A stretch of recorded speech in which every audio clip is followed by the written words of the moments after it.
আলোচনার বিষয়বস্তু আপনাদের মসজিদে দারুল হাদিস, আপনারা নিশ্চয় জানেন, তা হচ্ছে ইসলামের সবচেয়ে গুরুত্বপূর্ণ বিষয় তাওহীদের গুরুত্ব। তাওহীদ, ওয়াহাদা ইউওয়াহিদু তাওহীদান, আল্লাহর একত্ব,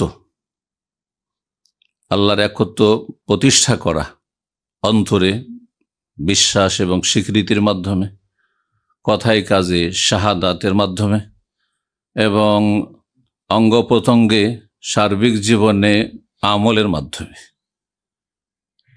যাবতীয় নেয়ামত একমাত্র আল্লাহ রাব্বুল আলামিনের সন্তুষ্টির জন্য সেগুলিকে নিয়োজিত করা এবং সেই ক্ষেত্রে ব্যয় করা, কোরবানি করা। এমনকি ধন সম্পদ আল্লাহ দিয়েছেন, তাতেও তাওহীদ ভিত্তিক আমাদের আল্লাহর সন্তুষ্টির আশা থাকতে হবে, তাহলে আমাদের সমস্ত নিয়ামত কাজে আসবে। জি, এই জন্য যে সমস্ত ইবাদত রয়েছে তার একটি গুরুত্বপূর্ণ ইবাদত হচ্ছে আর্থিক ইবাদত।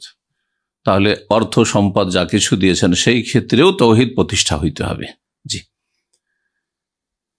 তাওহীদ এমন একটি গুরুত্বপূর্ণ বিষয় যে কোরআনে কারীমের শুরু থেকে শেষ পর্যন্ত মূল বিষয়বস্তুই হচ্ছে তাওহীদ আর তাওহীদ। কিন্তু তাওহীদের বিষয়টি অনেকে না বোঝার কারণে, কারণ আমাদের সমাজের মানুষরা তাওহীদের সাথে পরিচিতি তাদের খুবই কম, তাওহীদ সম্পর্কে তাদের জ্ঞানের বড়ই শোচনীয়তা, আর তাওহীদ পরিপন্থী কথা শুনতে শুনতে শিরকের কথা, বেদাতের কথা, আর কিসসা কাহিনী, কারামতের নামে শিরকিয়াত, এসব কথা শুনে শুনে এত খারাপ অভ্যাস হয়ে গেছে যা তাদের সম্পর্কে সূরা জুমারে যেমন আল্লাহ রাব্বুল বলেছেন যে ওয়াইযা যুকিরাল্লাযীনা মিন দুনিহি ইযা হুম ইস্তাবশিরুন, আল্লাহ ছাড়া অন্যের কথা যদি বয়ান করা হয়, বড় বড় কিসসা কাহিনী বয়ান করা হচ্ছে যেগুলি সরাসরি ইসলাম পরিপন্থী, তাতে বড়ই খুশি, সুবহানাল্লাহ পড়তে আছে, বলছে সুবহানাল্লাহ, কিন্তু আলোচনা চলছে গায়রুল্লাহর। জি, সুবহানাল্লাহর অর্থও বুঝে না, আল্লাহ পাক পবিত্র। তাহলে শিরক থেকে সুবহানাহু ওয়া তাআলা আম্মা ইউশরিকুন, শিরক থেকে পাক পবিত্র ঘোষণা করলেন না, তো কি সুবহানাল্লাহ পড়ছেন? এদিকে শিরকি কিসসা কাহিনী শোনানো হচ্ছে আর আপনি সুবহানাল্লাহ পাঠ করছেন দিনের জ্ঞান না থাকার কারণে। দিনের মাসলা মাসাইলের মেলা জ্ঞান আছে, কিছু ভুল আছে, কিছু সহিহ আছে, কিন্তু আছে। ওযু সম্পর্ক জ্ঞান আছে, সালাত সম্পর্ক জ্ঞান আছে, হ্যাঁ, ভুল সহির সাথে মেশানো, আর অন্যান্য ইবাদত বন্দেগী, হালাল হারাম, এগুলোর যথেষ্ট জ্ঞান আছে আমাদের বাংলা ভাষী মুসলিম সমাজের। কিন্তু তাওহীদ সম্পর্কে জ্ঞানের বড়ই অভাব রয়েছে, যার ফলে এক শ্রেণীর সাধারণ মানুষ নয়, মাদ্রাসা পড়ুয়াদের কাছ থেকে শোনা যায় যে এত তাওহীদ তাওহীদ করে, কোথায় তাওহীদ আছে? সুবহানাল্লাহ, তারা কোরআনে কারীম বুঝেও না, বোঝারও চেষ্টা করে না, কারণ কোরআনে কারীম সম্পর্কে তাদের ধারণা তেলাওয়াত করলে আর হাফেজ বানালে আর হাফেজ হলেই আর বেশি বেশি খতম করলেই বাস কোরআনের হক আদায় হয়ে গেল। অথচ সূরাতুল ফাতিহা থেকে সূরা নাস পর্যন্ত তাওহীদের বিভিন্ন দিক রয়েছে, তাতে আল্লাহর একত্ব, সার্বিক দিক থেকে একত্বের কথায় আলোচনা করা হয়েছে। শেষখানে ইমাম ইবনুল কাইয়িম রাহিমাহুল্লাহর কথা বর্ণনা করব সময় হলে, যে কোরআনে কারীম পুরোটাই তাওহীদ আর তাওহীদ। কিভাবে সেটা? যদি তাতে অন্য মাসলা মাসাইলও থাকে তাতেও তাওহীদ রয়েছে, তাতে জান্নাতের কথা জাহান্নামের কথা থাকে তবুও তাতে তাওহীদের কথা রয়েছে। জান্নাত কার জন্য? মুশরিকদের জন্য, বহুত্ববাদীর জন্য, না মুওয়াহ্হিদিনের জন্য, তাওহীদ প্রতিষ্ঠাকারীদের জন্য? তাহলে জান্নাতের আলোচনা মানে তাওহীদের কথাই। তাওহীদ ঠিক থাকলে জান্নাত, আর তাওহীদে ভেজাল থাকলে জাহান্নাম। জি, সমস্ত ইবাদত আছে, সমস্ত ভালো কাজ আছে।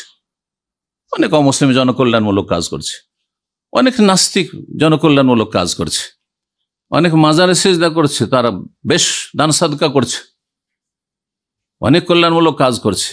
বলুন এগুলোর ফলাফল কি? আমেলাতুন নাসিবা তাসলা নারান হামিয়া, আমলও করেছে, কিছু মানুষ এমন হবে হাসরের মাঠে নাসিবা, বড়ই পরিশ্রম করেছে, কঠোর মেহনত পরিশ্রম করেছে, কিন্তু শেষ পরিণাম তাসলা নারান হামি, উত্তপ্ত জ্বলন্ত আগুনে প্রবেশ করতে হবে। মেহনত করবে কিন্তু মেহনত ভ্রান্ত পথে। দাল্লা সাইয়ুহুম ফিল হায়াতিদ দুনিয়া, অনেক মেহনত করেছে, অনেক কারে খায়ের করেছে, কিন্তু ভুল পথে সে আমলগুলি হয়েছে, আল্লাহর তৌহিদ একত্ব ভিত্তিক হয়নি, শিরক মেশানো আমল হয়েছে। আমল করেছে কিন্তু আল্লাহও দিতে পারেন আর অলি আউলিয়াও দিতে পারে। হ্যাঁ, গোস কুতুব আবদাল তাদের অসাধারণ ক্ষমতা রয়েছে, তারা মরেন। আল্লাহ আল হাইয়ুল কাইয়ুম আর হায়াতুন নবী। হায়াতুন নবী মানে কি? নবীর হায়াত আছে, হ্যাঁ, তারপর অলি আউলিয়াদের হ্যাঁ মরণ হয় না, পর্দার আড়ালে চলে যায়। এগুলি হচ্ছে সুফিবাদ। পুরোপুরি তৌহিদ আল হাই, আপনি আল্লাহর নাম আল হাই, আয়াতুল কুরসি এমন কোন বাংলা ভাষী নাই যে মুখস্থ নেই, তাই না? আল্লাহু লা ইলাহা ইল্লা হুয়াল হাইয়ুল কাইয়ুম। আপনি মানুষকে আমার মতো, আপনার মতো মানুষকে, হ্যাঁ, আপনি অতি ভক্তি করতে গিয়ে আপনি অজ্ঞতার কারণে আপনি আল্লাহর গুণগুলি দিয়ে দিলেন। যতই ভালো আমল করেন না কেন কোনো কাজে আসবে না। সুতরাং তৌহিদের বিষয়টি জীবনের শুরু থেকে শেষ পর্যন্ত সব সময় ধরে রাখতে হবে। তৌহিদ সম্পর্কে আলোচনা করার জন্য আমি কোরআন কারীমের যে আয়াতটি পাঠ করেছি, ওয়া ইলাহুকুম ইলাহু ওয়াহিদ, তৌহিদের কথা কোরআনে আছে কি না এটাই বলতে চাইছি। প্রথম, তোমাদের এলাহ মানে মাবুদ, আলাহা ইয়া আলাহু মানে আবাদা ইয়াবুদ, এলাহুন মালুহুন এই মাবুদুন। তোমাদের এলাহ মানে মাবুদ, এলাহ মানে শুধু সৃষ্টিকর্তা নয়, এলাহ মানে পালন কর্তা নয়, রব খালিক, আল্লাহর অন্য অন্য গুণবাচক নাম রয়েছে, কিন্তু এলাহ মানে হচ্ছে মাবুদ। আর যারা বহুত্ববাদী মুশরিক যুগে যুগে নূহ আলাইহিস সালামের জামানা থেকে আজ পর্যন্ত কিয়ামত পর্যন্ত যত মুশরিক এসেছে আর আছে আর আসবে, সবার সাথে এ তৌহিদুল ইবাদাহ, তৌহিদুল উলুহিয়া নিয়ে দ্বন্দ্ব।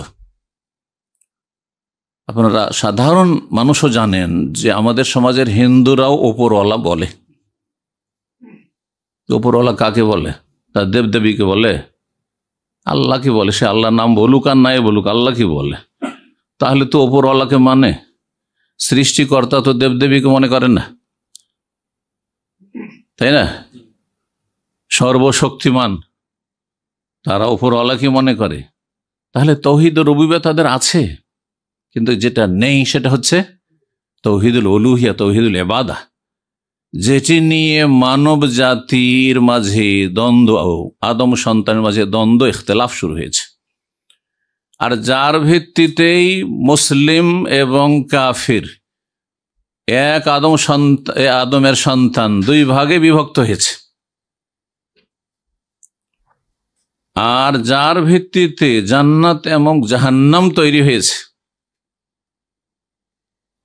জান্নাত হচ্ছে আহলুত তাওহীদের জন্য এবং জাহান্নাম হচ্ছে আহলুল কুফর, আহলুশ শিরকের জন্য।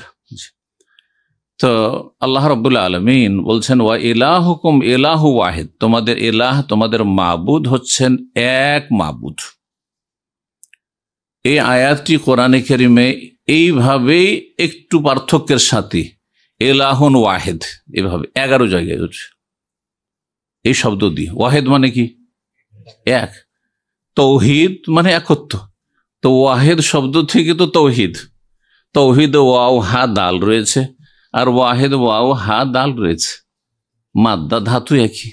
তাহলে কোরআনে তৌহিদ নেই? সূরা ইখলাস কার মুখস্থ নেই বলুন তো দেখি? কুল হু আল্লাহু আহাদ, আহাদ আর ওয়াহিদ। আহাদ মানে কি? একক। সাধারণ মানুষ হয়তো জানছেন এই তর্জমা। তাহলে যিনি একক, তার একত্ব মেনে নেওয়া, বিশ্বাস করা, অন্তর থেকে স্বীকৃতি দেওয়া, জবানে শাহাদাত দেওয়া আর কাজে পরিণত করা, এই তো তাওহীদ। এর নামই তো তাওহীদ।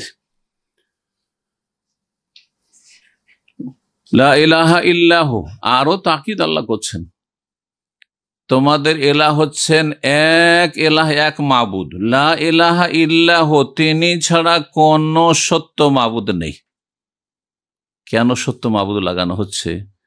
এই জন্য যে বাতিল মাবুদ আছে, হ্যাঁ, মিথ্যে মাবুদ আছে, মানে মাবুদ মানে পূজনীয়, উপাস্য।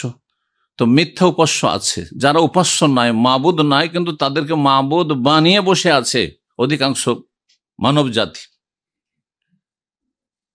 কারো মধ্যে তৃত্ববাদ, কারো মধ্যে বহুত্ববাদ, হ্যাঁ, কেউ 33 কোটি দেবতার পূজা করে, হ্যাঁ, আর কেউ যত কল্লা তত আল্লাহ। জানেন তো, জানেন তো না জানেন না? আপনাদের সমাজে অনেক লোকে পাবেন, হ্যাঁ, আল্লাহ কোথায়? হ্যাঁ, সর্বত্র বিরাজমান আর সব কিছুতে বিরাজমান। আচ্ছা, এটা একটা উত্তর, ভ্রান্ত উত্তর, কুফরি উত্তর, শিরকি উত্তর। আর একটি উত্তর হচ্ছে আল্লাহ কলবে কলবে আল্লাহ। বলে না, বলে না? আমি এক সময় এক নতুন ব্যক্তি এসছে, জানার শিক্ষিত মানুষ, আর আমার দার্সে বসছে প্রথম, অনেক আগে 2005-এর দিকে। সেটাকে একটু মাশাআল্লাহ দাড়িওয়ালা দেখে, যুবক দেখে জিজ্ঞাসা করছি যে আল্লাহ কোথায়? তো বাংলায় উত্তর না দিয়ে আমাকে বলছে কলুবুল মোমেন আরশুর রহমান। কলুবুল মোমেন আরশুর রহমান। তাহলে ওস্তাদরা, একজন জানাল শিক্ষিত, সেও মোল্লাদের কাছ থেকে শিখেছে। এই আরবি সে স্কুল কলেজের প্রফেসর থেকে শিখেনি, এ মাদ্রাসা পড়া বিদাতি হুজুর থেকে শিখেছে। কলুবুল মোমেন আরশ, মোমেনের কলব হচ্ছে রহমানের আরশ, আল্লাহর আরশ 7 আসমানের ওপর, আর হ্যাঁ, তারপরে আল্লাহ রাব্বুল আলামিন সমস্ত সৃষ্টির ঊর্ধ্বে, হ্যাঁ, আর সেই আল্লাহকে এই কলবে একবারে সীমিত করে দিল। সুবহানাল্লাহ। কত কলব! এখানে যত লোক আছে সবার আলাদা আলাদা কলব আছে কিনা? তাহলে প্রত্যেক কলবে আল্লাহ আছেন, তো হলো না যত কল্লা তত আল্লাহ, মানে যত মানুষ তত আল্লাহ। এটাই তো বহুত্ববাদ, এটাই তো শিরক, এটাই তো কুফর। আমি শুধু কোরআন হাদিসের আয়াত বলতে চাইছি না, বাস্তবতাকে তুলে ধরতে চাইছি যে আপনারা, আমরা যে ইসলাম পেয়েছি, হ্যাঁ, আমাদের সমাজে, আমাদের পরিবারে, আমাদের এই যে ভুল শিক্ষা যেখানে হচ্ছে, যেসব মাদ্রাসা, ইসলামী প্রতিষ্ঠান, কথিত ইসলামী প্রতিষ্ঠানে, সেই সব জায়গার শিক্ষা কিন্তু এটি, এই ভ্রান্ত শিক্ষা নিয়ে বড় হয়েছেন। তো এই শিক্ষার উপরই যদি থেকে যান আর ইসলাম যদি চর্চা না করেন, আর যেইভাবে ইসলাম নাজিল হয়েছে সে বুঝার যদি চেষ্টা না করেন, যেভাবে রাসূলুল্লাহ সাল্লাল্লাহু আলাইহি ওয়াসাল্লাম দ্বীন ইসলামের কথা পৌঁছে দিয়েছেন, সেইভাবে যদি ইসলামকে আপনি স্টাডি না করেন, এবং রাসূলুল্লাহ সাহাবায়ে কেরামকে যে ইসলামের উপর ছেড়ে গেছেন সেই ইসলাম যদি হাসিল না করতে পারেন, আর ওই আপনার প্রচলিত ইসলামের উপর থেকে যান, তাহলে আপনার আমার কি মুক্তি হবে? কখনো মুক্তি হবে না। কারণ এগুলি হচ্ছে আমাদের দেশীয় ইসলাম। নামাজে ত্রুটি নেই, তাহাজ্জুদ আছে, চাঁদ আছে, ফরজ নফল সবকিছু আছে। কোনোদিন সাধারণ সুন্নত রাতে বাও ছাড়ে না, এমনকি সুন্নতের উপর অতিরিক্ত সুন্নত পড়ে, কিন্তু মনে করে যে কলবে কলবে আল্লাহ আছে, কলবে কলবে আল্লাহ আছে। এ সমস্ত শিরক, এগুলি তৌহিদকে ধ্বংস করে দেয়। যেমন উযু নষ্ট হয় জানেন, কিন্তু তৌহিদ নষ্ট হয় এটা শেখানো হয়নি। উযু নষ্ট হয়, সাধারণ মানুষও জানেন যে উযু করেছি আর বায়ু নির্গত হয়ে গেল, তাহলে আমার উযু গেল, নামাজ পড়ে আল্লাহ নেই। তেমনি আমি লা ইলাহা ইল্লাল্লাহ পড়েছি অথবা জন্মসূত্রে পেয়েছি, বাপ মা মুসলিম তাই লা ইলাহা ইল্লাল্লাহর জন্মসূত্রে পেয়েছি, কিন্তু আমি বলছি আল্লাহ সর্বত্র বিরাজমান, আল্লাহ সব কিছুতে বিরাজমান, আল্লাহ মুমিনের কলবে কলবে, আর মুমিনের কলব হচ্ছে রহমানের আরশ। হ্যাঁ, আল্লাহ সব কিছুতে মিশে আছেন, সর্বত্র বিরাজমান, কি মানে কি সব জায়গায় আছে আল্লাহ, এখানেও আছেন, নিচেও আছেন, সব জায়গায় আছেন, তাই না? হ্যাঁ, আপনার আমার দেহের ভিতরে আছেন, বাইরেও আছেন। কি অর্থ হায়ের? এটি তো হিন্দু ধর্ম। জি জি, যে আল্লাহ এবং সৃষ্টি ভগবান সব এক। এই জন্য হিন্দুদের কাছে সবকিছু পূজনীয়, যা চোখের সামনে দেখে সবকিছুরই পূজা হয় সেখানে। আল্লাহ যেন বুঝার তৌফিক দান করেন।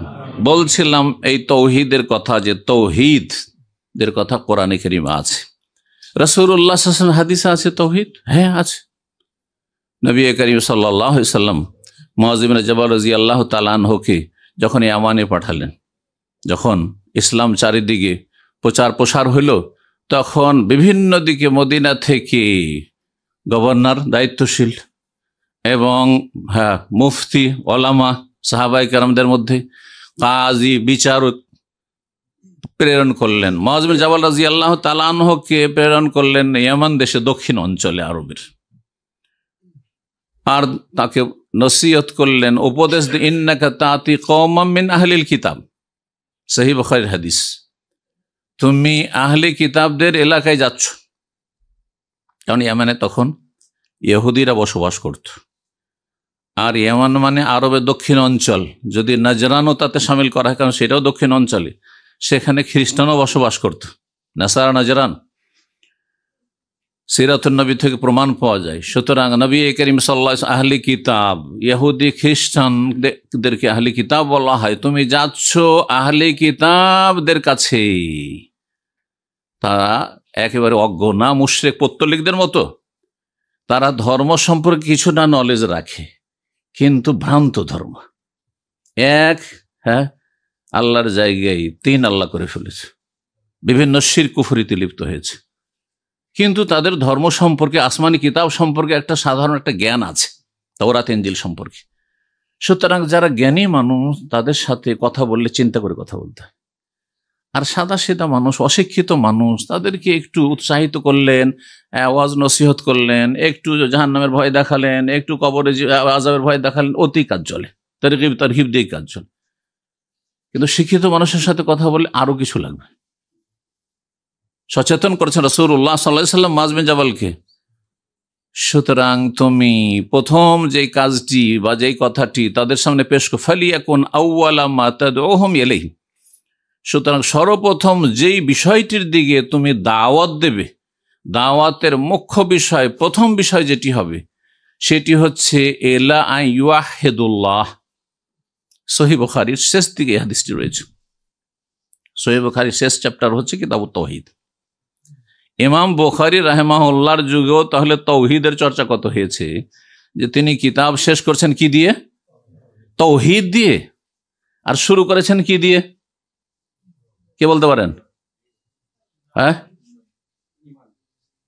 ঈমান বড় চ্যাপ্টার ওহীর, কারণ ওহী ছাড়া ঈমান আর তাওহীদ কিছু জানা যায় না, সেজন্য ওহী দিয়ে বড় সূক্ষ্ম তার গবেষণা, যে ওহী ছাড়া ঈমান, তাওহীদ, সালাত, সিয়াম, যাকাত কিছুই জানার উপায় নেই।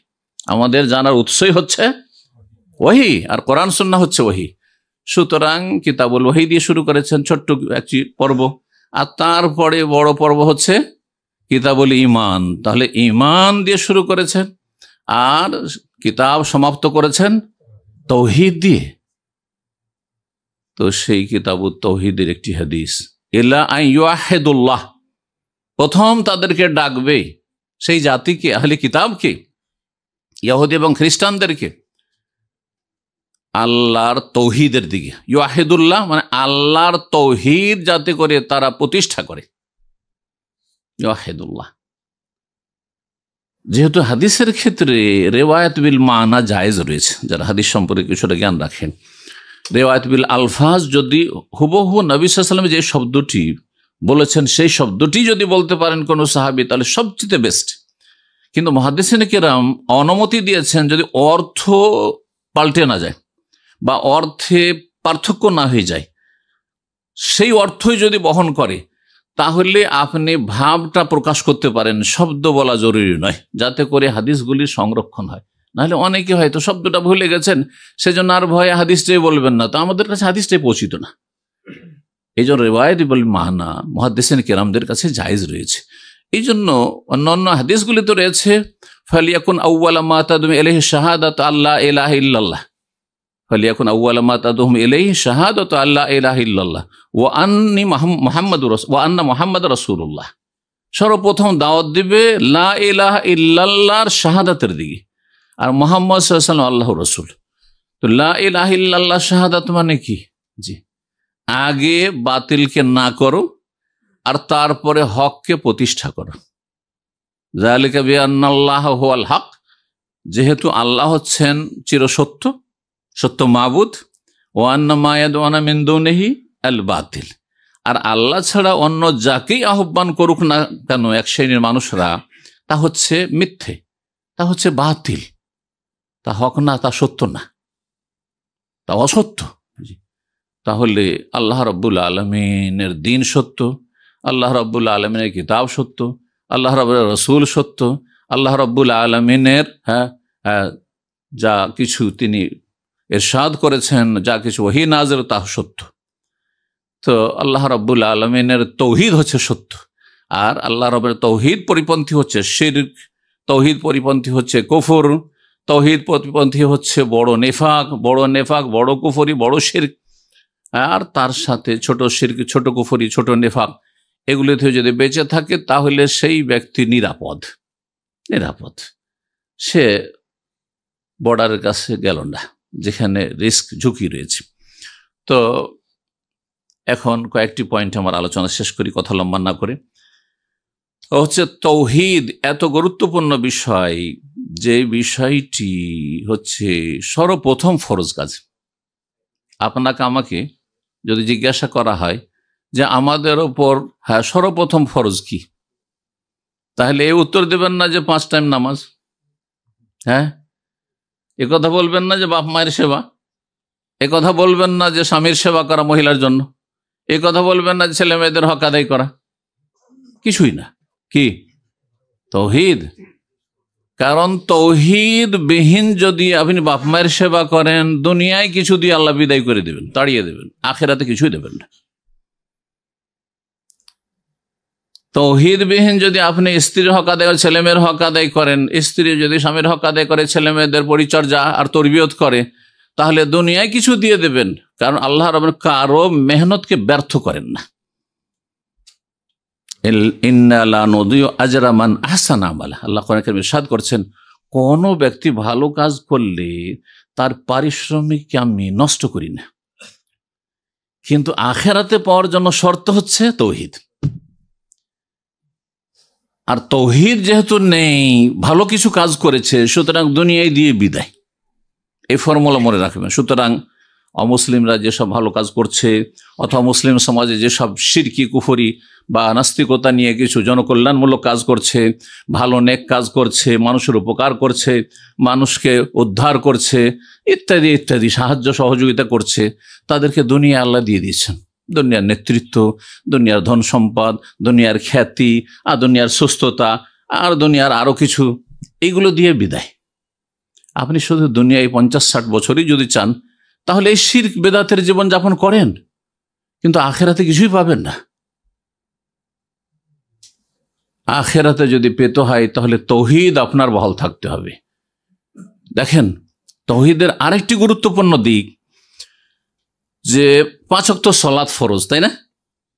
দিনে রাতে 24 ঘন্টায় 5 টাইম সালাত ফরজ, বাকি টাইম ফরজ না। কিন্তু ফাইদা কুজিয়াতিস সালাতু ফান্তাশিরু ফিল আরদ, নামাজ শেষ হয়ে গেছে, সালাত শেষ হয়ে যায়, মসজিদে বেরিয়ে গিয়ে দুনিয়ার কাজ করেন, আল্লাহ রুজি তলাশ করেন, কিন্তু ওখানে গিয়ে আল্লাহকে ভুলে গিয়ে পাপে ডুবে যায় না। ওয়াজকুরুল্লাহ কাসীরা, আল্লাহকে স্মরণ করতে থাকবে। তাহলে সেখানে কর্মক্ষেত্রে গিয়ে, রুজি রোজগার করতে গিয়ে, দুনিয়ার কাজে গিয়ে আবার সেখানে পাপ হবে না।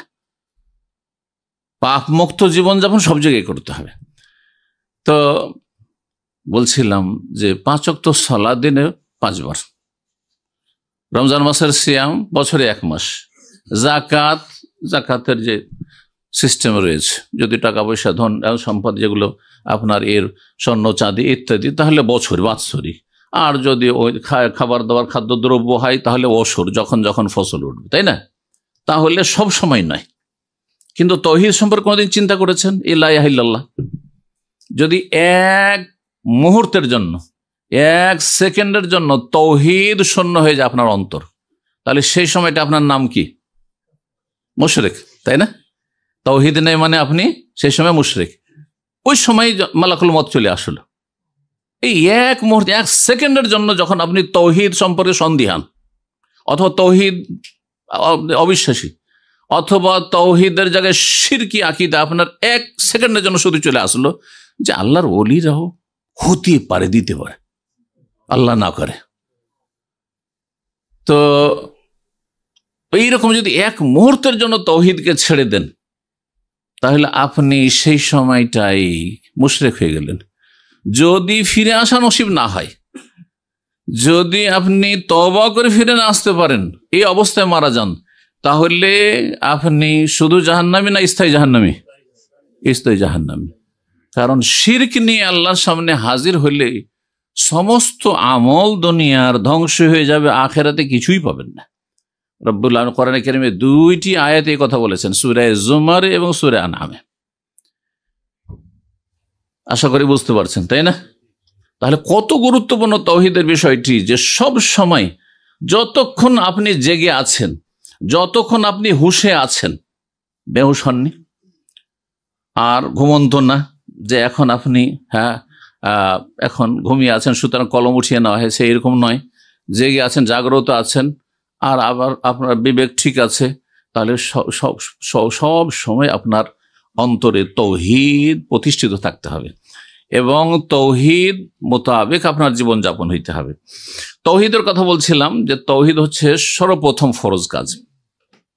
দ্বিতীয় যে কথাটি বলবো সেটি হচ্ছে তৌহিদ হচ্ছে সবচেয়ে বড় ফরজ কাজ। প্রথম ফরজ শুনলেন, আর সবচেয়ে বড় ফরজ। আপনাকে যদি জিজ্ঞাসা করা হয় যে আপনার জীবনে সবচেয়ে বড় কাজ কি,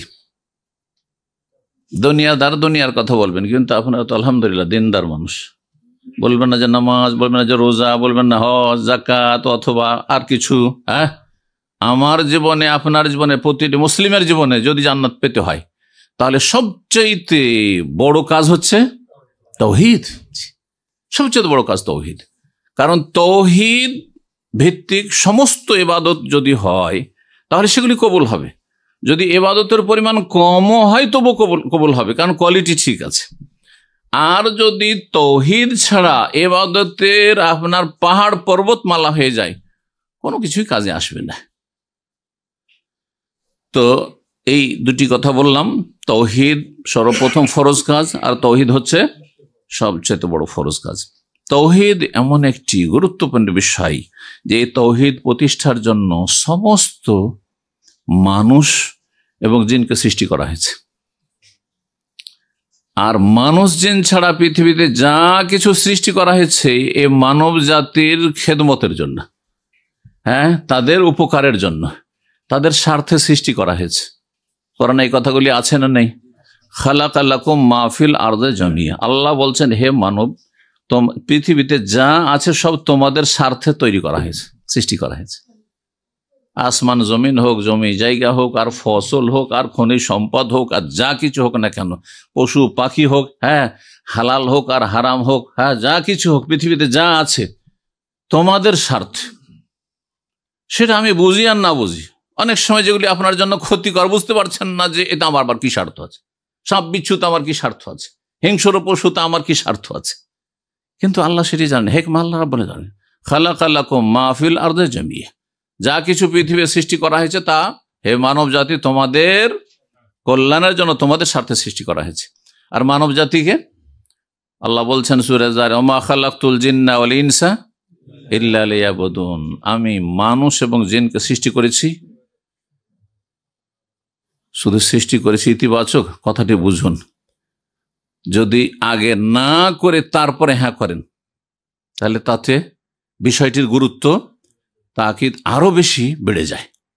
যদি বলি যে কেউ ভালো নেই, শুধুমাত্র এই লোক, তার মানে বিষয়টি কত গুরুত্বপূর্ণ, এই লোকের ভালো হওয়াটি কত গুরুত্বপূর্ণ, যে এত খারাপ যে কেউ ভালো নয়, একমাত্র এই।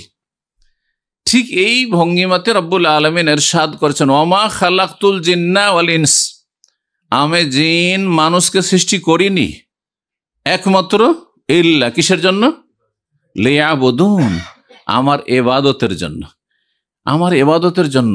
ইবাদত কাকে বলে? এবাদত মানে এই নয় যে 5 ওয়াক্ত সালাত পড়লেন আর তারপরে মোনাজাতের সময় ইয়া গাউস মাদাদ বললেন, এটা এবাদত হলো না শিরক হলো? শিরকের সংমিশ্রণ হয়ে গেল, তাহলে সেটি আর এবাদত থাকলো না। যেই ব্যক্তি সালাত পড়ে আল্লাহর জন্য, নামাজ পড়ে কার জন্য? নামাজের সেজদা আল্লাহকে করে, আর মাজারের সেজদা ওই বাবাকে করে, বুঝছেন না? যখন হালকা মুসিবত থাকে তখন আল্লাহর কাছে দোয়া করে, আর যত বেশি মুসিবত বেড়ে যায়, বিপদ আপদ বেড়ে যায়, তত বেশি গিয়ে মাজারে ধর্ণা দেয়, সেখানে গেলে রোগ ভালো হবে, বালা মুসিবত দূর হবে। প্রথম দিকে আল্লাহর কাছেই সন্তান চাই বিবাহ করার পরে, হ্যাঁ, যে আল্লাহ দেবেন, রব্বানা হাবলানা মিন আজওয়াজিনা রব্বি হাবলি মিনাস সালিহিন পড়ে, হ্যাঁ, যারা শিরকি আকীদা তারাও পড়ে, প্রথম দিকে পড়ে। কিন্তু দেখা গেল 10 বছর হয়ে যাচ্ছে বিবাহ শাদী, 15 বছর হয়ে যাচ্ছে, ছেলে মেয়ে হচ্ছে না, তখন কি করে? মাজারে চলে যায়, যে এখন আল্লাহ দিলেন না বা দিতে পারবেন না, কে দিতে পারবে? আল্লাহ যার রূহ কবজ করে নিয়েছেন, হ্যাঁ, আল্লাহ যাকে সৃষ্টি করেছিলেন, কিছুদিনের জন্য দুনিয়া এসেছিল, যে নিজেও কবরে নামতে পারেনি, হ্যাঁ, নিজে গোসল করতে পারেনি, নিজে তার কাফনের কাপড়টা পরতে পারেনি, হ্যাঁ, এতটা ক্ষমতা ছিল না। তার মৃতদেহে যদি মাছিটা বসে, মাছিটা তাড়াবার তার ক্ষমতা ছিল না, সে নাকি দিতে পারবে? নাউযুবিল্লাহ। চিন্তা করুন তো দেখি, যত মুশকিল বেশি হয় তত বেশি গায়রুল্লাহর শরণাপন্ন হয়, আল্লাহ ছাড়া অন্যের কাছে যায়। এটা হচ্ছে মুশরিকদের জঘন্য দিকে কিছু, যেজন শাইখুল ইসলাম আহমদ আব্দুল্লাহ রাহিমাহুল্লাহ তুলনা করেছেন মুসলিম সমাজের যারা শিরককারী তাদেরকে জাহেলি যুগের মক্কার কাফের মুশরিকদের সাথে, এবং তিনি বলেছেন যে মক্কার কাফের, হ্যাঁ, মুশরিকদের শিরক চাইতে জঘন্য শিরক হচ্ছে মুসলিম সমাজের মাজার পূজার শিরক। দুই দিক থেকে তিনি বলেছেন, দুই দিক থেকে। কারো জানা আছে? একটি দিক এটি বললাম, সেটা হচ্ছে হালকা মুসিবত থাকলে আল্লাহকে ডাকে, আর মুসিবত বেশি বাড়লে, হ্যাঁ, তখন আল্লাহ ছাড়া অন্যকে ডাকে। এটা একটা জঘন্য দিক। এটা কারা করে? হ্যাঁ, এই মুসলিম সমাজের যারা মাজারপন্থী মুশরিক, যারা বহুত্ববাদী, যারা পক্ষান্তরে মক্কার কাফেররা কি করতো? কোরআনে স্পষ্ট করা হয়েছে, যখন হালকা মুসিবত থাকতো, হ্যাঁ, তখন তারা দেবদেবীকে ডাকতো। এর উল্টো, হ্যাঁ, কি করতো? দেবদেবীকে ডাকতো, লাত উজ্জা মানাত হুবাল এগুলোকে ডাকতো। কিন্তু ফাইজা রাকিবুল ফিল ফুলক, যখন তারা পানি জাহাজে চাপতো আর দেখলো যে এমন ঝড় তুফান উঠেছে যে আর বাঁচবো না, আর আমাদের এই সব দেবী রক্ষা করতে পারবে না, আল্লাহ বলছেন দাউল্লাহ মুখলিসিন লাহুদ্দিন, তখন এক আল্লাহকে ডাকতো তারা, দাউল্লাহ, আল্লাহকে ডাকতো মুখলিসিন, খুলুসিয়াতের সাথে, নির্ভেজাল করে আল্লাহর জন্য আনুগত্যকে, দিনকে আল্লাহর জন্য নিখুঁত নির্ভেজাল করে দিত। তারপরে আল্লাহ আয়াতে বলছেন যে যখন তারা আবার স্থলে চলে যেত, নদী পার হয়ে গেছে, হ্যাঁ, তখন আল্লাহ বলছে আল্লাহ তো আমার আর দরকার নেই, হ্যাঁ, কি করতো? ইজাহুম বিরাব্বিহিম ইউশরিকুন, তখন শিরক করা শুরু করত। তাহলে সুখের সময় শিরক করত মক্কার মুশরিকরা, আর বেশি দুঃখ হলে তখন তৌহিদের দিকে ফিরে আসতো, আল্লাহর দিকে ফিরে আসতো। আর বর্তমান যুগের যারা শিরকি আকীদায় মুসলিম সমাজের বিশ্বাসী, শিরকি কর্মকাণ্ডে জড়িত, তারা কিন্তু এটা করে না, তার বিপরীত করে, তাই না? তাহলে কারা বেশি জঘন্য? কাদের শিরকটা বেশি জঘন্য? চিন্তা করুন তো দেখি। আর একটি বিষয় চিন্তা করেন, তিনি কি বলেছেন? আর একটি বিষয়, সেটা হচ্ছে যে মক্কার কাফের মুশরিকরা পূজা করত ওই সব দেবদেবীর, হ্যাঁ, যারা এক সময় ভালো মানুষ ছিল, নেক মানুষ ছিল, রেজালুন সালেহীন, নূহ আলাইহিস সালামের যুগেও তারা সালেহীন ছিল, ভালো মানুষ ছিল। আর এইসব লাত উজ্জা মানাত বলা হচ্ছে যে এরা ভালো মানুষ ছিল, ভালো ছিল, কোন যুগে ভালো মানুষ ছিল, মারা গেছে, তখন এদের পূজা শুরু হয়েছে। তাহলে এরা ভালোদের পূজা করত।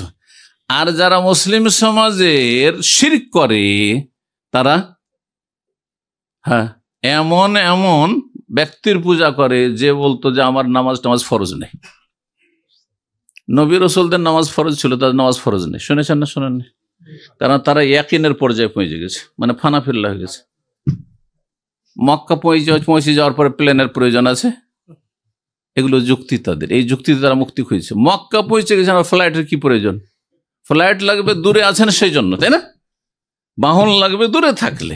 বলছে আল্লাহতে একাকার হয়ে গেছে, ফানা লয় হয়ে গেছে, সুতরাং তারপর আবার নামাজ রোজা কিসের? নামাজ রোজা হচ্ছে আপনার বাহনের মতো, মাধ্যমের মতো। সুতরাং আল্লাহতে যখন পৌঁছেই গেছে, একবারে ফানাই হয়ে গেছে, বিলীন হয়ে গেছে, তাহলে আর নামাজ রোজা কিছু নেই তাদের। যার ফলে তারা গোসল করেন না, যার ফলে তারা নাপাক হয়ে থাকে, আর তাদের চুলে জটা বেঁধে যায়, আর তারপরে গাঁজাও খায়, আর এসব মারা যায়, তখন মাজার তৈরি হয়। তাহলে তাদের ভালো মানুষেরও মাজার আছে, আর এরকম অসৎ লোকদের মাজার আছে। শুধু তাই নয়, বরং পশু পাখিরও মাজার আছে, পশু পাখিরও মাজার আছে। আমার এক ওস্তাদ ছিলেন উর্দু ভাষী, দেওবন্দের ফারিক ছিলেন উনি, তো আর খুব বড় আলেম ছিলেন এক সময়। তার কাছে আমি নাসাই পড়েছিলাম, নাসাই। তো তিনি বলতেন যে পাকিস্তানে এক মাজার আছে, রাগ করবেন না কেউ, কোনো দেশের কথা যদি চলে আসে কথা প্রসঙ্গে, তো বলছেন যে সেই মাজারের নাম হচ্ছে কুত্তা শাহ কা মাজার। সে মাজারের নাম হচ্ছে কুত্তা, মানে কি? কুকুর। আচ্ছা, শাহ ওর সাথে লাগিয়ে দিল, শাহ, কারণ শাহ মানে রাজা হয়। তো দুনিয়ার রাজা, যারা রাজা, আর আখেরাতের রাজা হচ্ছে ওলি আউলিয়া গোস কুতুবেরা, আব্দুল কাদের জিলানি, খাজা মঈনুদ্দিন চিশতি, শাহজালাল, শাহপুরান, বোস্তামি, হ্যাঁ, এগুলি হচ্ছে এদের শাহ। বুঝতে পারছেন? জি, এই জন্য তো শাহজালাল, শাহপুরান, ওর তো রাজা ছিল না, তো শাহ নাম কোথেকে আসলো? হ্যাঁ, শাহ তো হচ্ছেন, হ্যাঁ, আপনার শাহ আলমগীর, হ্যাঁ, বাবর, হ্যাঁ, আকবর, এগুলো হচ্ছে শাহ। শাহ মানে রাজা, বাদশাহ। তো যাই হোক, ফার্সি শব্দ। কি বলছেন? কুত্তা শাহ কা মাজার। রহস্য কি? বলছে যে একজন পীরে কামেল ছিলেন, উনি মারা গেলেন, ওনার তো মাজার হইল, কিন্তু সে একটা কুকুরকে খুব ভালোবাসত। হ্যাঁ, কুকুরকে খুব ভালোবাসত। একটা মুসলিম কুকুরকে ভালোবাসতে পারে? চিন্তা করুন তো দেখি। সাধারণ মুসলিম যদি বলে কুকুরকে ভালোবাসে, তাহলে তার ইমানে ভেজাল আছে, ইমানে ভেজাল আছে। যেখানে কুকুর বাড়িতে যদি রাখেন আর সে ট্রেন কুকুর না হয়, তাহলে হাদিস আপনাদের জানা আছে, প্রতিদিন কত করে? 2 কিরাতের হাদিস আছে, 1 কিরাত আছে। কুকুর যদি কাউকে কষ্ট দেয়, ঘেউ ঘেউ করে, 2 কিরাত করে নেকি মাইনাস হবে। আর যদি কুকুর কাউকে কষ্ট না দেয়, অপরিচিত লোক না দেখে, আর তারপরেও পুষছেন আপনি, সেই কষ্টও দিচ্ছেন না, পুষছেন আপনি, আর সেই কুকুর প্রশিক্ষণ প্রাপ্ত নয়, 1 কিরাত করে নেকি কমবে। তাহলে একজন মুসলিম কি করে কুকুরকে ভালোবাসতে পারে, আপনার কুকুর পুষতে পারে? হ্যাঁ, ইসলাম পরিপন্থী বিষয়টি। যাই হোক, সে নাকি কুকুরকে ভালোবাসত, আর ওলিয়ে কামেল ছিল। আর তারপরে যখন এই কুকুরটা মারা গেল, তারও মাজার তৈরি হলো, তারও, কারণ ধর্ম ব্যবসা, বিনা পুঁজির ব্যবসা, এতে পুঁজি ইনভেস্ট করতে হয় না। তো মাজার তৈরি হলো। এখন শুধু কুত্তার মাজার যদি বলে, তো কেউ তো আসবে না মাজারে, হ্যাঁ, ওরসে আসবে না, হ্যাঁ, মেলা জমজমাট হবে না, টাকা পয়সা কেউ দেবে না, হ্যাঁ, নজরানা দেবে না, তখন তার সাথে লাগিয়ে দিল কি? শাহ লাগিয়ে দিল, কুত্তা শাহ কা মাজার। জি হ্যাঁ, আল্লাহ হেফাজত করুন। তো আল্লাহ রাব্বুল আলামিন বলছিলাম যে মানুষকে এবং জিনকে তৌহিদ প্রতিষ্ঠার জন্য কি করেছেন? সৃষ্টি করেছেন। লিয়াবুদুন মানে লিওয়াহিদুন, তাফসীরের কিতাবাদিতে রয়েছে লিয়াবুদুন মানে লিওয়াহিদুন, আল্লাহর তৌহিদ ভিত্তিক ইবাদত করার জন্য আল্লাহ সৃষ্টি করেছেন।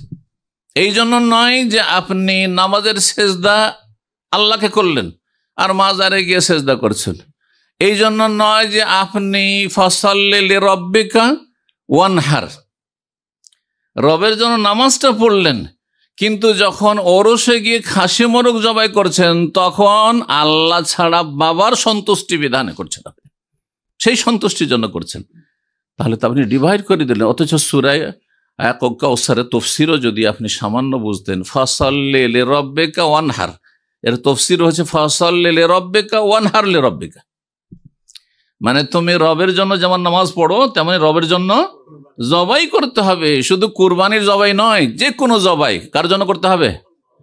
আল্লাহর নামে বিসমিল্লাহ বলে করতে হবে, বিসমিল্লাহ আল্লাহু আকবার, এবং আল্লাহর সন্তুষ্টির জন্য করতে হবে, অন্যের সান্নিধ্যের জন্য, অন্যের কুরবাত হাসিলের জন্য, কাছাকাছি হওয়ার জন্য জবাই করেন। যে আমি মাজারে জবাই করছি এই জন্য যে বাবা খুশি হয়ে যাবেন, তাহলে আপনি মুশরিক হয়ে পড়লেন, মুশরিক হয়ে গেলেন। তাওহীদ এমন একটি গুরুত্বপূর্ণ বিষয় যেটি আল্লাহর হক, ন্যায্য অধিকার। আল্লাহর হক যদি কাউকে দিয়ে দেন তাহলে আপনি সেটাই করলেন। যেমন কোনো নারী যদি স্বামীর হক অন্য কাউকে দিয়ে দেয়, ঠিক না? কোনো মনিব, চাকর, ওয়ার্কার, কাজ করে কারো প্রতিষ্ঠানে, বেতন সেখান থেকে নেই, আর কাজ করে অন্য প্রতিষ্ঠানে, সে কত বড় খেয়ানত করলো চিন্তা করুন তো দেখি। আপনি রবের পক্ষ থেকে হায়াত পেয়েছেন, রব আপনাকে সৃষ্টি করেছেন, রব আপনাকে বড় করেছেন, রব আপনাকে আপনার ভিতরে বাইরে দিগন্তে সমস্ত নিয়ামত আল্লাহ দিয়েছেন, ওমা বিকুম মিন নি'মাতিন ফামিন আল্লাহ। আর আপনি আল্লাহর সমস্ত কিছু ভোগ করে আপনি কি করছেন? আপনার মনিব, আপনার মালিক রবকে বাদ দিয়ে অন্যের সামনে আপনি কি করছেন? ইবাদত বন্দেগী পেশ করছেন। আপনি আল্লাহ রাব্বুল আলামিনের হক একমাত্র হচ্ছে তৌহিদ। আল্লাহর হক যদি তৌহিদ প্রতিষ্ঠা করেন তাহলে কি পাবেন? এ মর্মে মুআয বিন জাবাল রাদিয়াল্লাহু তাআলা আনহুর হাদিস রয়েছে সহিহ বুখারী মুসলিমে। নবী সাল্লাল্লাহু আলাইহি ওয়াসাল্লাম মুআয বিন জাবালকে নিজের বাহনের পেছনে নিয়েছিলেন আর জিজ্ঞাসা করলেন, মুআয আতাদরি মা হাক্কুল্লাহি আলাল ইবাদ ওয়া মা হাক্কুল ইবাদি আলাল্লাহ? হাদিস আমরা জানা আছে, তুমি জানো যে আল্লাহর হক বান্দার ওপর কি আর বান্দার হক আল্লাহর ওপর কি? তখন তিনি যেহেতু সঠিক উত্তর কি হবে জানেন না, বলেন আল্লাহ ওয়া রাসূলুহু আ'লাম, আল্লাহ বেশি জানেন। কারণ হতে পারে যে কোনো নতুন কথা বলবেন নবী সাল্লাল্লাহু আলাইহি ওয়াসাল্লাম, এমন কোন কথা বলেন যেটা হয়তো আমার এমনি অনুমান ভিত্তিক কথা বলা ঠিক হবে না। এই জন্য দিন সম্পর্কে আইডিয়া অনুমান করে কথা বলা জায়েজ নয়। সাহাবী মুআয বিন জাবাল কি জানতেন না যে আল্লাহর ইবাদত করার জন্য সৃষ্টি হয়েছি? তিনি তো বলতে পারতেন অনুমান ভিত্তিক, বললেন না। আল্লাহ ওয়া রাসূলুহু আ'লাম, আল্লাহ এবং তার রাসূল সাল্লাল্লাহু আলাইহি ওয়াসাল্লাম বেশি জানেন। নবী সাল্লাল্লাহু আলাইহি ওয়াসাল্লামের জীবদ্দশায় রাসূলের কথা বলা হইতো। নবী ইন্তেকালের পরে কোন সাহাবী, কোন তাবেঈন, আবু হানিফা, শাফি, মালিক, আহমদ কোন তাফসীরকার বলেন আল্লাহ ওয়া রাসূল, আল্লাহ এবং রাসূল বেশি জানেন। এই জন্য তাফসীর কিতাব আদিতে যখন আসবে আপনার সেসব বিচ্ছিন্ন অক্ষরগুলি আলিফ লাম মিম, আলিফ লাম রা, তার তাফসীরে রয়েছে আল্লাহ আ'লামু বিমুরাদিহি, আল্লাহ বেশি জানেন এর উদ্দেশ্য। কোন তাফসীরকার বলেন আল্লাহ এবং রাসূল বেশি জানেন, এই কথা বলেননি। সুতরাং এইরকম শিরক আমাদের সমাজে রয়েছে, তৌহিদ ভঙ্গকারী বিষয় রয়েছে। জি, যখন কাউকে জিজ্ঞাসা করছেন আপনি যে ভাই এই বিষয়টা জানেন, বলছে আল্লাহ এবং রসুল বেশি জানেন, শিরক করে ফেললেন, আল্লাহর সাথে রসুলকে লাগিয়ে দিলেন নবী সাল্লাল্লাহু আলাইহি ওয়াসাল্লাম ইন্তেকালের পরে। এটা আকীদা পরিপন্থী বিষয়। যাই হোক, বলছিলাম যে নবী সাল্লাল্লাহু আলাইহি ওয়াসাল্লাম জিজ্ঞাসা করলেন তুমি জানো? বলেন যে আল্লাহ এবং রসুল বেশি জানেন। নবী সাল্লাল্লাহু আলাইহি ওয়াসাল্লাম বললেন হাক্কুল্লাহি আলা ইবাদিহি, বান্দার উপর আল্লাহর হক হচ্ছে আন ইয়াবুদু, আল্লাহর ইবাদত করবে, তার সাথে কোনো কিছুকে শরীক করবে না। একমাত্র আল্লাহর ইবাদত করবে, তার সাথে কোনো শরীক করবে না। তাহলে বোঝা গেল যে আল্লাহর শুধু ইবাদত করবেন আর শিরকও করবেন, চলবে না। হাও লাগবে, নাও লাগবে, তাহলে তাওহীদ কায়েম হবে। বুঝছেন না? ঠিক ওই রকমই এটিকে বলা হয় তাসফিয়া আর তারবিয়া বা তাহলিয়া। আগে আপনাকে ক্লিন হইতে হবে, পরিষ্কার পরিচ্ছন্ন হইতে হবে, আর তারপরে আপনাকে সুসজ্জিত হইতে হবে। এই যে আপনারা এখানে এসেছেন ভালো একটা মজলিসে, যদি আপনি কাজে ছিলেন, হয়তো ডিউটিতে ছিলেন, এমন থাকে, বা শরীরটা ঘেমে ছিল আর শরীর থেকে গন্ধ ছড়াচ্ছে, তাহলে আপনি আগে কি করেছেন? আতর স্প্রে মেরেছেন না আগে গোসল করেছেন? পরিষ্কার পরিচ্ছন্ন হয়েছে, তাই না? আমরা ঘামটা মুছে গোসল টোসল করি আর ক্লিন, আগে তাসফিয়া, সাফ সুতরা হয়েছেন আগে, আর তারপরে তখন একটু আতর সেন্ট লাগিয়ে নি, তারপরে সুসজ্জিত হয়েছে, তাই না? তারপরে ভালো পোশাকটা পরেছেন, ঠিক কিনা? না আগেই ভালো পোশাক পরেছেন? না, আগে ভালো পোশাক পরেননি। এই জন্য কালেমা তাইয়্যিবাতে এই কথাই শেখানো হয়েছে। ইসলামকে বুঝুন ভালো করে, লা ইলাহা, আগে আপনি ক্লিন করুন শিরক থেকে আপনার ব্রেনকে, আপনার কলবকে, আপনার মস্তিষ্ককে। ইলাহ নেই এসব, জি, দরগা দুর্গা নেই, লা ইলাহা ইল্লাল্লাহ, একমাত্র আল্লাহ রাব্বুল আলামিন হচ্ছেন সত্য মাবুদ। আগে পরিষ্কার পরিচ্ছন্ন হইতে হবে, হ্যাঁ, শিরক থেকে, কুফরি থেকে, আর তারপরে তৌহিদ কায়েম করতে হবে।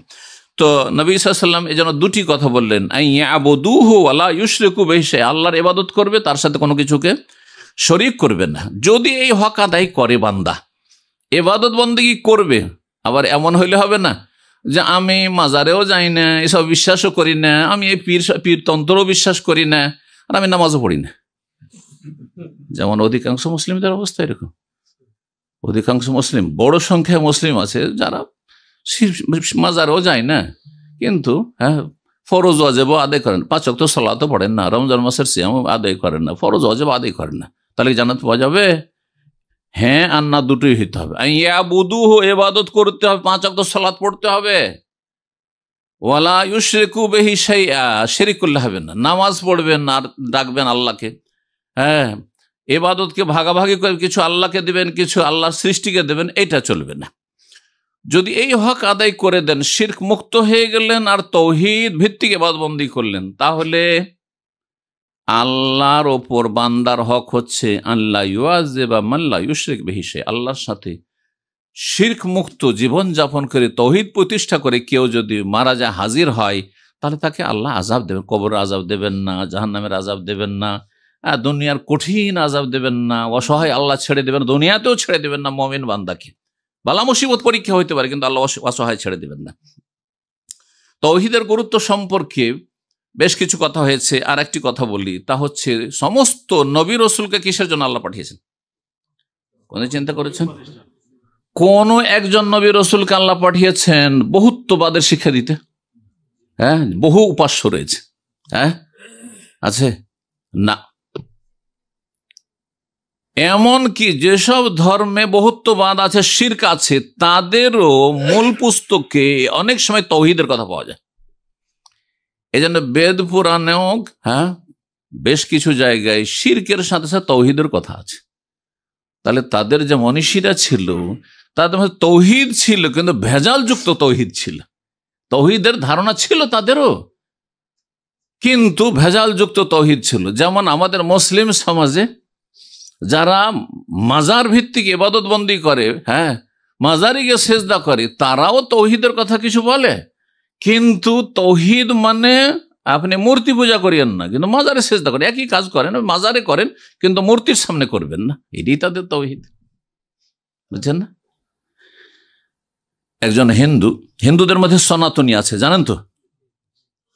যেহেতু আমাদের দেশে হিন্দুরা বসবাস করে, সেজন্য তাদের কথা বললে আরো বুঝতে সুবিধা হবে। সনাতনী ও হিন্দু তারা নিজেদেরকে বলে। তো একজন সনাতনী, তাদের ধর্মগুরু বলছে যে হিন্দুদের মাঝে আমরা যেমন, তেমনি মুসলিম সমাজে আহলে হাদিস তেমন। কি বুঝলেন? সে কিছুটা নলেজ রাখে মুসলিমদের ফিরকা সম্পর্কে। তো বলছে এর ব্যাখ্যা, এখন যারা বুঝে নিয়েছেন তো বুঝে নিয়েছেন, যারা বুঝেননি তাদের জন্য বলছি এর ব্যাখ্যা। তখন বলছে যে মুসলিম সমাজে আহলে হাদিসকে ওহাবি বলা হয়, আর কি বলা হয়, যখন তাদেরকে ওহাবি বলে গাল দেওয়া হয়, আর আমাদেরকেও হিন্দু যারা প্রতিমার পূজা করে, পুতুল পূজা করে, তারা আমাদেরকে ওই রকমই মনে করে। কথা বুঝতে পারছেন?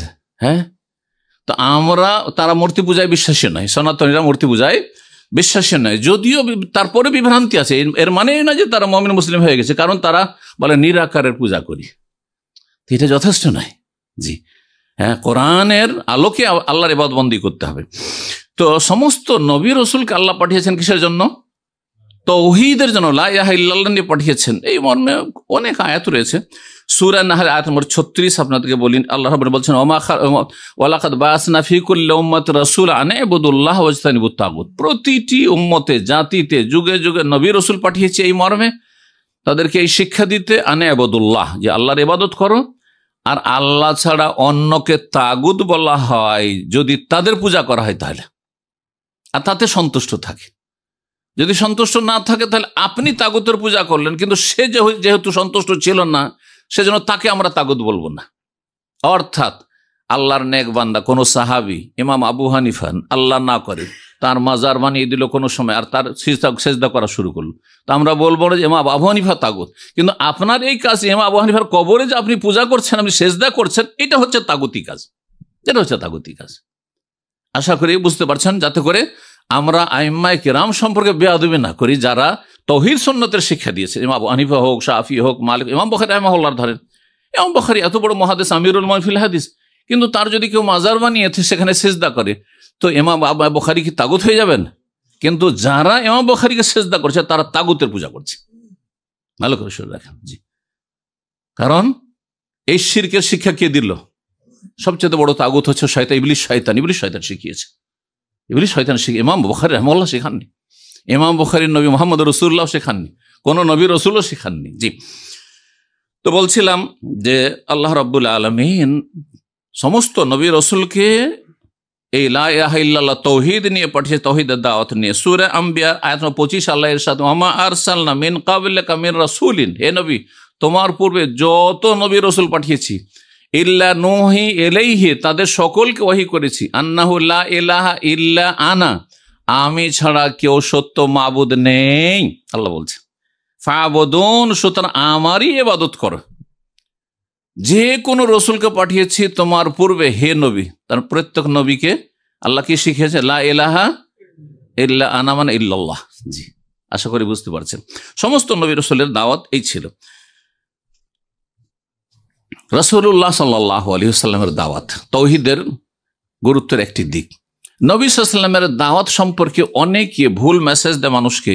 যেমন নবী সাল্লাল্লাহু আলাইহি ওয়াসাল্লাম মক্কায় শুধু তাওহীদের দাওয়াত দিয়েছেন, মানে 13 বছর তাওহীদের দাওয়াত দিয়েছেন। এই মেসেজ অনেক বক্তারে দিয়ে থাকে। তার মানে মদিনায় তাহলে তাওহীদ শেখাননি?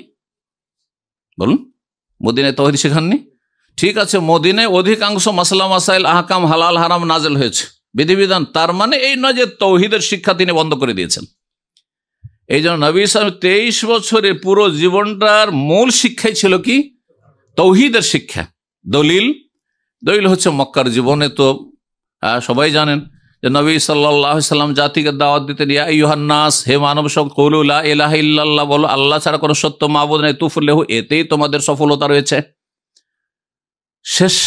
শেষ কথা নবী সাল্লাল্লাহু আলাইহি ওয়াসাল্লামের। নবী সাল্লাল্লাহু আলাইহি ওয়াসাল্লাম ইন্তেকালের 5 দিন পূর্বে, নবী সাল্লাল্লাহু আলাইহি ওয়াসাল্লাম ইন্তেকালের 3 দিন পূর্বে, নবী সাল্লাল্লাহু আলাইহি ওয়াসাল্লাম ইন্তেকালের দিনেও সর্বশেষ কথা কি ছিল নবী সাল্লাল্লাহু আলাইহি ওয়াসাল্লামের? লানাতুল্লাহি আলাল ইয়াহুদি ওয়ান নাসারা, ইহুদি খ্রিস্টানদের আল্লাহর অভিশাপ হোক। ইত্তাখাযু কুবুর আম্বিয়াহিম মাসাজিদা, তারা তাদের নবী রসুলদের কবরকে সিজদার স্থানে পরিণত করেছে। মা আয়েশা রাদিয়াল্লাহু তাআলা আনহা বলছেন যে উদ্দেশ্য কি? নবী সাল্লাল্লাহু আলাইহি ওয়াসাল্লামের উদ্দেশ্য কি শুধু ইহুদি নাসারাদের উপর লানত করা? না, সেটা উদ্দেশ্য নয়। মুসলিমদের মাঝে এই কথা কেন বলছেন? শেষ মুহূর্তে দুনিয়া থেকে বিদায় নিচ্ছেন, মানুষ নিজের স্ত্রীর কথা চিন্তা করে, নিজের ছেলে মেয়েদের কথা চিন্তা করে, নিজের পরিবারের কথা চিন্তা করে, দুনিয়ার কথা, যাদেরকে ছেড়ে যায় তাদের চিন্তা নিয়ে পেরেশান থাকে, হাই কি হবে তাদের। নবী সাল্লাল্লাহু আলাইহি ওয়াসাল্লামের চিন্তা হচ্ছে তাওহীদ। ইহুদি নাসারাদের উপর লানত হোক, কেন? যে তারা নবী রসুলকে তাদের কবর দিয়ে সেজদা করেছে কবরে। তাহলে মাজার পূজা থেকে সতর্ক করেছেন না করেননি? যারা বলছেন যে না মূর্তি পূজা করলে শিরক হয়, মাজারে সেজদা করলে শিরক হয় না, তাদের জন্য এটা হচ্ছে ঔষধ। যে নবী সাল্লাল্লাহু আলাইহি ওয়াসাল্লাম বলছেন ইত্তাখাযু কুবুর আম্বিয়াহিম, কবর, নবীদের কবরকে সেজদার স্থানে পরিণত করে, সেজদা করতো, সেই জন্য লানত তাদের উপর। মা আয়েশা বলছেন ইউহাযযিরু মা সানাউ, নবীর উদ্দেশ্য ছিল ইহুদি নাসারাদের এইসব অপকর্ম থেকে সতর্ক সাবধান করা, তাদের শিরকি কর্মকাণ্ড থেকে মুসলিম জাতিকে সতর্ক সাবধান করা। তারা নবীদেরকে সেজদা করেছে, নবীদের কবরকে সেজদা করেছে, তোমরা নবীদের কবরকে সেজদা করিও না, তোমরা জিলানির কবরকে সেজদা করিও না, তোমরা চিশতির কবরকে সেজদা করিও না, তোমরা শাহপুরানে সেজদা করিও, তোমরা 88তে সেজদা করিও না। হ্যাঁ জি, ইউহাযযিরু মা সানাউ, সতর্ক সাবধান করছিলেন। তার নবী সাল্লাল্লাহু আলাইহি ওয়াসাল্লামের শুরু থেকে শেষ পর্যন্ত বলে দিল, শুরুতে এবং শেষ পর্যন্ত নবী করিম সাল্লাল্লাহু আলাইহি ওয়াসাল্লাম যেখানে দেখেছেন তাওহীদে একটু ঘাটতি, মদিনার জীবনে বিয়ের দিনে কিছু নাবালিকা মেয়েরা একটু গীত গাইছে, বিয়েতে গীত গায়, যেমন নাবালিকা হলে কোনো অসুবিধা নেই, আর যদি সাবালিকা হয় তাহলে তাদের সাউন্ড যেন বেগানা পুরুষদের পর্যন্ত না পৌঁছে। তো যাই হোক, নাবালিকা মেয়েরা জাওয়ারি তারা কিছু গীত গাইছে, আর তাতে আনন্দ ফুর্তি করতে গিয়ে বলছে রফিনা নবিয়ুন ইয়ালামু মা ফি গাদিন, আমাদের মাঝে একজন এমন নবী আছেন, অবস্থান করছেন, যিনি কালকের খবর জানেন। বলে ফেলেছে। কচি কাঁচা মেয়েরা জানে না তারা তৌহিদ সম্পর্কে, তারা অতি ভক্তিতে এই কথা বলে ফেলেছে। নবী সাল্লাল্লাহু আলাইহি ওয়াসাল্লাম স্বীকৃতি দিলেন, যেমন আমাদের সমাজে অনেক নবী আলমুল গায়ব, নবী হাজির নাজির, বলে না, স্বীকৃতি দিলেন। সাথে সাথে বলছেন দাই হাজেহি, এই যে ইয়ালামু মা ফি গাদিন, এই লাইনটা বাদ দাও, ওয়াকুলি আল্লাতি তাকুলিন, আর আগের যে কথাগুলি বলছিলে সেগুলি বলতে পারো। বুঝছেন না? একজন ব্যক্তি এসে বলছে মাশা আল্লাহ ওয়াশা আর মুহাম্মদ, আল্লাহ যাচান এবং নবী যাচান। তখন নবী সাল্লাল্লাহু আলাইহি ওয়াসাল্লাম কি বলছেন? সুবহানাল্লাহ, কি করলে তুমি?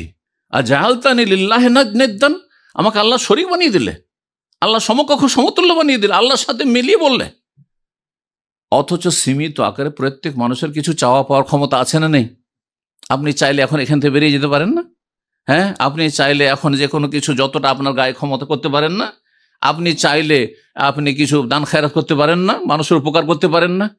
তারপর রাসূলুল্লাহ সাল্লাল্লাহু আলাইহি ওয়াসাল্লাম বললেন যে একক চাওয়ার মালিক যেহেতু আল্লাহ, সেজন্য বললেন কুল মাশা আল্লাহ ওয়াহদা, বলো একা আল্লাহ যা চান তাই পৃথিবীতে হয়, নবীর কথা বলবে না। এ হচ্ছে তৌহিদ এবং তৌহিদের সংরক্ষণ। তো তৌহিদ এমন একটি গুরুত্বপূর্ণ বিষয় যে তৌহিদ ছাড়া কোনো আমল কবুল হয় না। আমল কবুলের কয়টি শর্ত আশা করি জানা আছে? কয়টি? 2টি শর্ত। এক হচ্ছে এক আল্লাহর জন্য হইতে হবে। যদি একটু ভেজাল থাকে, আমি সবসময় আল্লাহকে ডাকি কিন্তু আমি মাঝে মধ্যে বড় পীরকে ডাকি, মাঝে মধ্যে কখনো ডাকি, আল্লাহ সবকিছু দিতে পারেন কিন্তু আল্লাহর কাছ থেকে বড় পীরের নীতি নিয়ে দিতে পারে, ওলিয়া কামেল নিয়ে দিতে পারে, তাহলে হ্যাঁ আমল শেষ। প্রথম আমল কবুলের শর্ত হচ্ছে আল্লাহর একত্ব, তৌহিদ ভিত্তিক, ইখলাসের সাথে নিখুঁত নির্ভেজাল ইবাদত বন্দেগী, শিরক মুক্ত ইবাদত হইতে হবে, এক আল্লাহর জন্য হইতে হবে। দ্বিতীয় শর্ত হচ্ছে ইত্তেবা, নবীকে ফলো করা, অনুসরণ করা। এইটি আমি সহজ ভাষায়, আজকে 27 বছর আমার দাম্মাম হচ্ছে, আমি প্রথম থেকে সাধারণ মানুষকে যেহেতু শিক্ষা দিতে হয়, সকল স্তরের মানুষরা থাকে, সবাই মোটা মানে সূক্ষ্ম কথা অনেক সময় বুঝবে না, সেই জন্য বলি যে সহজ ভাষায় এক আল্লাহর জন্য ইবাদত করতে হবে, এক রসুলের তরিকা ইবাদত করতে হবে।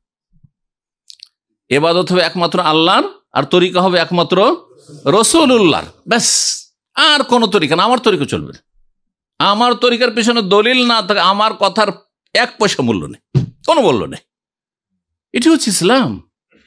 দলিল যদি থাকে তাহলে আপনার কথার মূল্য আছে, যে আপনি আল্লাহর কথা বলেছেন বা রসুলের কথা বলেছেন, সেজন্য সেটি আর আপনার কথা থাকছে না, সেটি স্বয়ং আল্লাহর কথা বা রাসূলুল্লাহ সাল্লাল্লাহু আলাইহি ওয়াসাল্লামের কথা। সুতরাং ইবাদত একমাত্র আল্লাহর জন্য হবে, এটি হচ্ছে তৌহিদ। ইবাদত একমাত্র রাসূলুল্লাহর তরিকায় হবে, এটি হচ্ছে সুন্নাহ। তৌহিদ সুন্নাহ ভিত্তিক ইবাদত হলে কবুল হবে।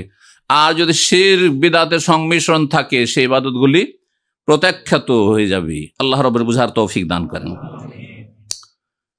কবরে জিজ্ঞাসা করা হবে, কোন জায়গায় কোন দলিল পাবেন যে তুমি আব্দুল কাদের জিলানীকে চেনো কিনা, বড় পীরকে চেনো কিনা? হ্যাঁ, তোমাদের 360 আউলিয়া বলা হয় না, 360 আউলিয়ার দেশ চেনো কিনা জিজ্ঞাসা করা হবে। কোথাও আছে? কি জিজ্ঞাসা করা হবে? 3টি প্রশ্ন করা হবে। কি সম্পর্কে? হ্যাঁ, আল্লাহ সম্পর্কে, তৌহিদ, রসুল সম্পর্কে, রিসালাত, আর দ্বীন সম্পর্কে। জি, এই 3টি হচ্ছে ইসলামের মূলনীতি। আল্লাহ সম্পর্কে জ্ঞান অর্জন করা সবচেয়ে বড় ফরজ কাজ, কারণ আগে জ্ঞান তারপর আমল, আগে এলেম তারপরে আমল। আল্লাহর দ্বীন সম্পর্কে জ্ঞান অর্জন করা, আল্লাহ রাসূল সাল্লাল্লাহু আলাইহি ওয়াসাল্লাম সম্পর্কে জ্ঞান অর্জন করা। শাইখুল ইসলাম আব্দুল্লাহ রাহিমাহুল্লাহর একটি কিতাব, ছোট্ট পুস্তক এগুলি তৌহিদের, কিন্তু অত্যন্ত গুরুত্বপূর্ণ। আল উসুল সালাসা বা সালাসাতুল উসুল, 3টি মূলনীতি। এই 3টি মূলনীতি সম্পর্কে জিজ্ঞাসা করা হবে। যদি এতে পাশ করে নেন, তার মানে আপনি মুওয়াহহিদ মুসলিম, আপনি আপনার ঈমান ইসলামকে রক্ষা করেছেন, তাহলে আপনার মুক্তি রয়েছে। আল্লাহ বুঝার তৌফিক দান করেন। সর্বশেষ যে বিষয়টি আমি বলতে চেয়েছিলাম, প্রথমে ইমাম ইবনুল কাইয়িম রাহিমাহুল্লাহর কথা তিনি বলেছেন, আমি শুরুতে বলেছিলাম, কারণ মনে আছে যে কোরআনে কারিমের শুরু থেকে শেষ পর্যন্ত পুরোটাই হচ্ছে তৌহিদ আর তৌহিদ, পুরোটাই হচ্ছে তৌহিদ। অথচ আপনারা জানেন তো কোরআনে কারিমে সালাতের কথা রয়েছে, কোরআনে কারিমে হারামের কথা, সুদের কথা রয়েছে, জুয়ার কথা রয়েছে, মদের কথা রয়েছে, জেনা ব্যভিচার কথা রয়েছে, খুনের কথা রয়েছে, হালাল হারাম সবই রয়েছে, তাই না? জি। কিন্তু কোরআনে কারিমের শুরু থেকে শেষ পর্যন্ত পুরোটাই তৌহিদ আর তৌহিদ তার কথা।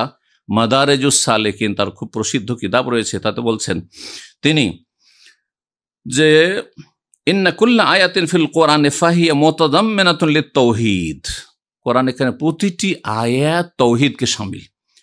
শাহিদাতুন বিহি, এক একটি আয়াত তৌহিদের সাক্ষ্য প্রদান করছে। দাইয়াত, এক একটি আয়াত তৌহিদের দিকে আহ্বান করছে।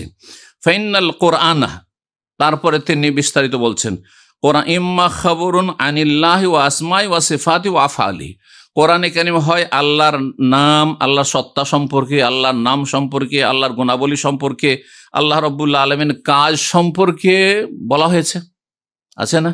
আল্লাহ এই করেন, এই করেন, এই করেন, আল্লাহর এই নাম রয়েছে, আল্লাহর এই নাম রয়েছে, আল্লাহর এই গুণ রয়েছে, কোরআনে কারিমে আছে, এগুলি রয়েছে। ফাহুয়া তৌহিদুল ইলমি আল খাবরি, এটি হচ্ছে তৌহিদ ইলমি আল খাবরি। ওয়াইম্মা দাওয়াতুন ইলা ইবাদাতিহি ওয়াহদাহু লা শারীকা, অথবা কোরআনে কারিমে আল্লাহর ইবাদত বন্দেগীর দিকে আহ্বান রয়েছে। এখানে একটি কথা সাথে মনে পড়লো, লাগিয়ে নি। কোরআনে কারিম যারা তাফসীর সহ পড়ছেন কিছুটা, তাদের একটু সজাগ করার জন্য কোরআনে কারিমের শুরুতে সূরা বাকারা শুরু করেন, দেখবেন যে আল্লাহ রাব্বুল আলামিন মানব জাতিকে 3 শ্রেণীতে এখানে ভাগ করে 3 শ্রেণীর কথা বর্ণনা করেছেন। মুমিনুন খালেস, কাফিরুন খালেস, আর তারপরে মুনাফিকিন, আছে না নেই? সূরা বাকারায় আগে মুমিনদের কথা, আল্লাযীনা ইউমিনুনা বিল গায়ব হুদাল লিল মুত্তাকিন, এরা। আর তারপরে ইন্নাল্লাযীনা কাফারু সাওয়াউন আলিম আনজারতুম লাম তুনজিরহুম লা ইউমিনুন, কাফির খালেস, হ্যাঁ মুমিন কাফির। আর ওয়া মিনান নাস মান ইয়াকুলু আমান্না বিল্লাহি ওয়া বিল ইয়াউমিল আখির ওয়া মা হুম বিমুমিনিন, যারা ভিতরে ভিতরে কুফরি আর মুখে বলছে নাশহাদু আন্নাকা রাসূলুল্লাহ। তো যারা এই মুনাফিক ছিল মদিনার, এই 3 শ্রেণীতে ভাগ করেছেন আল্লাহ মানব জাতিকে। আর তারপরে আল্লাহ বলছেন ইয়া আইয়ুহান নাস, হে মানব সকল, এই সকল লোকেরা, যত ক্যাটাগরির মানুষ রয়েছে, অবুদু রাব্বাকুম, তোমাদের রবের ইবাদত বন্দেগী করো, আল্লাযী খালাকাকুম, যিনি সৃষ্টি করেছেন, সৃষ্টি করলেন তিনি, আর সব দিলেন তিনি, আর ইবাদত করবে আর কারো?